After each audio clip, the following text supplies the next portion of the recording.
Frank Dawson sat on the creaking porch of his modest ranch, his weathered hands wrapped around a steaming cup of coffee.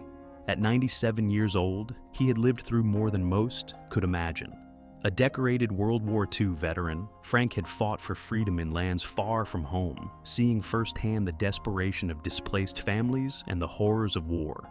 He returned to his small slice of America with a hardened resolve and a deep pride in the values he had defended, values he believed his country still held dear. Nestled just a few miles from the US-Mexico border, Frank's land was his sanctuary. For decades, his days were simple and satisfying, tending to his vegetable garden, maintaining the fences around his property, and occasionally visiting the local diner to swap stories with old friends. But in recent years, the peace of his retirement had been disturbed. He began to notice signs of trespassers, footprints cutting through his fields, discarded water bottles along the fence line, and tools missing from his shed. Frank's frustration boiled over one summer morning when he discovered his prized vegetable garden trampled, the ripe tomatoes and squash he'd carefully tended for weeks, lying smashed in the dirt. It wasn't just the loss of his produce that stung, it was the violation of his hard work, his land, and his peace of mind. "They've gone too far," Frank muttered under his breath, staring at the mess. "Not on my property." For Frank, the increase in illegal crossings near his town was no longer a distant political issue. It had become personal. The small rural community where he lived was divided on how to handle the situation. Some advocated for compassion, arguing that many of those crossing were fleeing unimaginable hardships. Others demanded stricter measures, frustrated by the crime and instability they believed the crossings brought. Frank found himself firmly in the latter camp, convinced that his land was being disrespected and his safety threatened. Armed with his old service rifle and the determination that had carried him through the war, Frank began fortifying his property, setting traps and patrolling the borders of his land. He wasn't about to let anyone take advantage of what he had fought so hard to protect. But as the weeks went on, Frank's resolve would be tested. The people crossing his land weren't always the villains he imagined, and his encounters with them would challenge his beliefs in ways he never expected, forcing him to question not only his actions, but the very values he had dedicated his life to defending. Frank Dawson tightened the straps of his work boots as he prepared to survey his property. The early morning sun cast long shadows over his land, the kind of shadows that could easily hide movement. Armed with his old service rifle, more for show than intent, Frank began his patrol. His fence line was intact, but the ground near it bore signs of heavy foot traffic. Small items lay scattered along the path: a child's toy, a torn backpack, and an empty water bottle. These weren't the signs of hardened criminals, but of desperate people. Frank paused, his brow furrowed, and shook his head. "Doesn't matter," he muttered. "Desperation doesn't give anyone the right to trespass." A confrontation in the shed. Later that evening, Frank's suspicion peaked when he noticed the faint glow of a flashlight coming from his tool shed. He grabbed his rifle and crept toward the structure, careful not to make noise. Swinging the shed door open, he found a young boy and his mother huddled inside. The boy clutched a teddy bear with one arm, while the other was wrapped around his mother's waist. The woman's eyes widened in fear as Frank pointed his rifle in their direction. "What are you doing here?" he barked. "Please!" the woman stammered in broken English, holding her hands up. "My son? He is hurt. We needed shelter." Frank's gaze shifted to the boy, who whimpered softly, his foot swollen and covered in dirt. For a moment, Frank's grip on the rifle tightened, his instinct to protect his land clashing with the sight of their vulnerability. He lowered the weapon. "Stay put," he grumbled, stepping back into the house to retrieve his first aid kit. When he returned, the boy was crying, the mother whispering softly to calm him.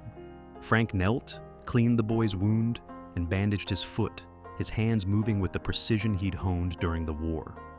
"You can't stay here," Frank said firmly as he finished. "This isn't a place for you." The woman nodded, tears glistening in her eyes. "Thank you," she whispered. Divided opinions. The next day, Frank told his neighbor Ed about the encounter. Ed's reaction was swift and harsh. "You should have called the authorities," he said. "You're just encouraging them by helping. They'll keep coming."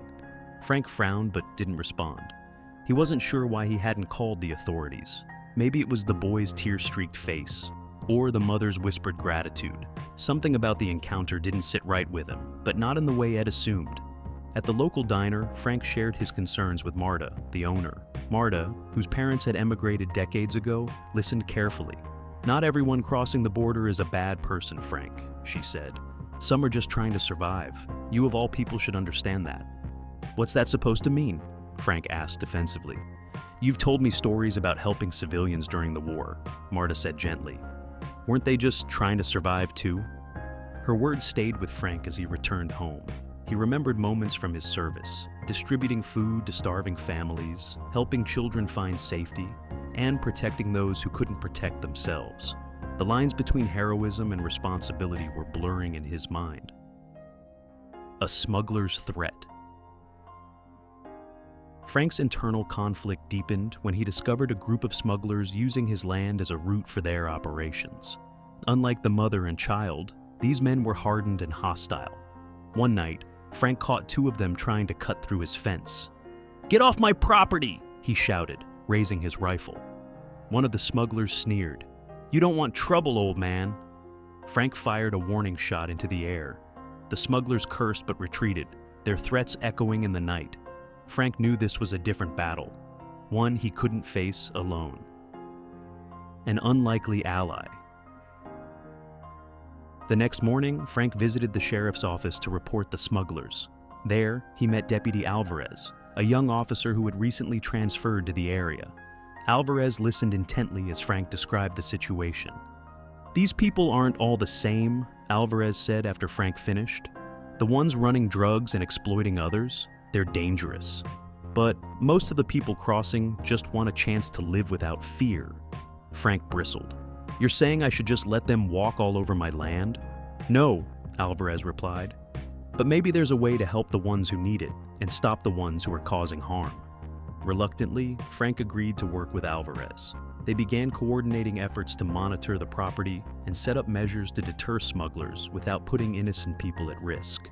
Frank installed motion-activated lights and cameras, while Alvarez arranged for patrols near the property line.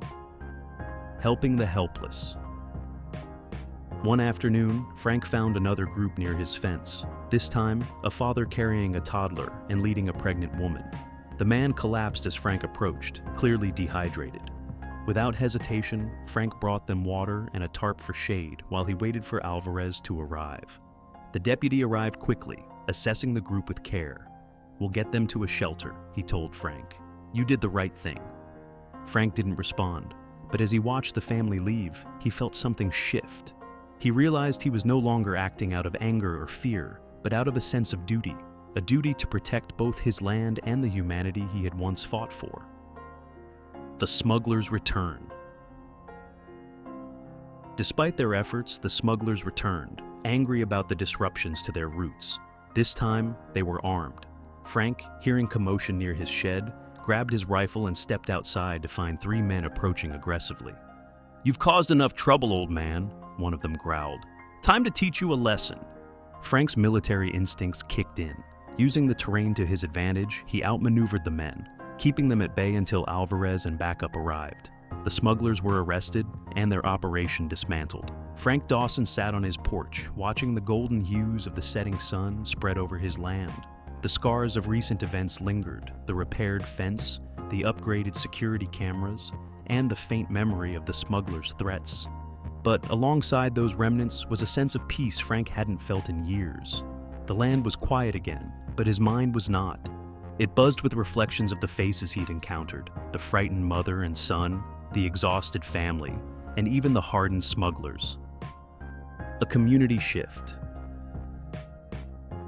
In the weeks following the arrest of the smugglers, Frank became something of a local figure in Ridgewater.